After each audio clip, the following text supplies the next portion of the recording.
All right, scouting reporting Antonio Brown, negatives.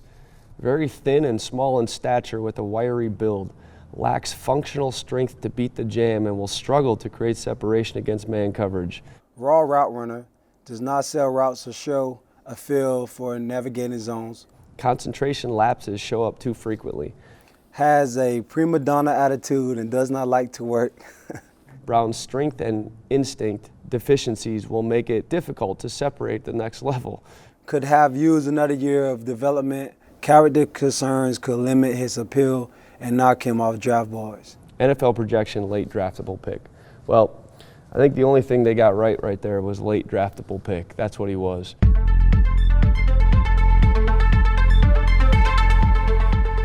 I hadn't played receiver that much. I was really raw. In high school, I played quarterback. He was one of the top athletes in Miami, but always was understaged by the bigger names and the bigger schools. Some schools really missed out because they looked at his size and what may have you.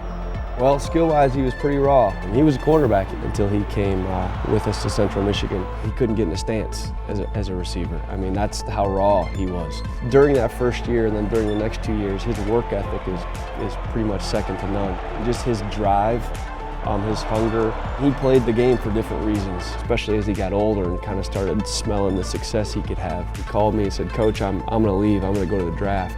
And I think he understands that I was a diamond in the rough. And he told me that going into the draft. And he was the best player in that conference, hands down, at the time. He was the first player, and maybe the only player still, to be first team punt returner, kick returner, and wide receiver all in the same year. He was the MVP of the bowl game. He had 3 rings. MAC Freshman of the Year. He was the best punt returner in college football at the time. There was nothing else for him to prove other than, hey, I can do this at a bigger scale. I was able to get the process started really well. I had the opportunity to go to the combine, just embracing the whole process of the journey of being drafted. You're a little bit undersized. You've only been playing the position 3 years. Don't be expected to get drafted in the first or second round. That's about the last thing he wanted to hear. He's like, "Coach, I'm going in the first or second round." I said, "Man, I love you, but you're not." I said, "I don't think that's going to make a difference. You'll be fine. You'll make a team." When he worked out for the Pittsburgh Steelers, he was like, "Man, Coach, Pittsburgh Steelers." I said, "Yeah," I told him, "I know I never told you this, but I've been a Steelers fan since 1972. He was like, "Man, Coach, I hope I get there, man. I like Tomlin. He's stern, which is what I need. I like the structure. I like the history of the Pittsburgh Steelers." He was just praying and hoping they could pick him.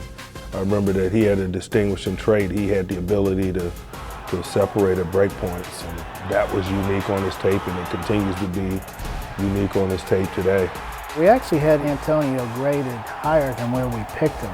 Once we got Antonio here, it was real evident to us that he was going to be special. Anytime we have a kid here for the pre-draft visit, we bring them here, we have a certain feeling that we probably want to add that player. I think the first time I came here, the first person I met was Mike Wallace. I remember just sitting down at a table with those guys, and it just felt natural, the energy from them, and possibly being a part of the Steelers. I remember coming in here and seeing Hans Warlocker, Troy Polamalu. I just remember coming here and seeing legendary players who I already knew. Oftentimes they don't come to us mature, ready-made people. They're in the process of evolution. We felt much better after having spent a day with him as to what he was going to need if we did draft him. So now the Pittsburgh Steelers are on the clock. Draft day, I was on Miami Beach, seeing names being called on the TV and just waiting around to be picked. I was really excited. Getting late in the rounds, 6th round, my brother was like, "Man, I think you're gonna go to the Steelers." I was confident I'll get an opportunity eventually. I knew it was coming. I didn't know when it was coming, but I know it's gonna happen. The Pittsburgh Steelers select. The Buffalo Bills called my brother phone. My brother was like, "Hey, this Buffalo." And then I literally grabbed the phone, and then once I did like this, I looked down, there was a 412 number. And then I picked up that one. It was, I think, Coach Tomlin. I was like, about time. You watch it happen on TV, your family's excited, everyone see your name, they say your stats or whatever, and you're just excited. I'm excited to meet Big Ben, I'm excited to learn the playbook, I'm excited to get up here and try to soak everything up and get to work. From Central Michigan, a 6th-round pick out of Central Michigan. Antonio Brown, who has been putting up numbers for the last 3 or 4 years. So many different ways he can attack. It's fun to watch him loose in the secondary. What can't he do? When you need a play, dial up 84.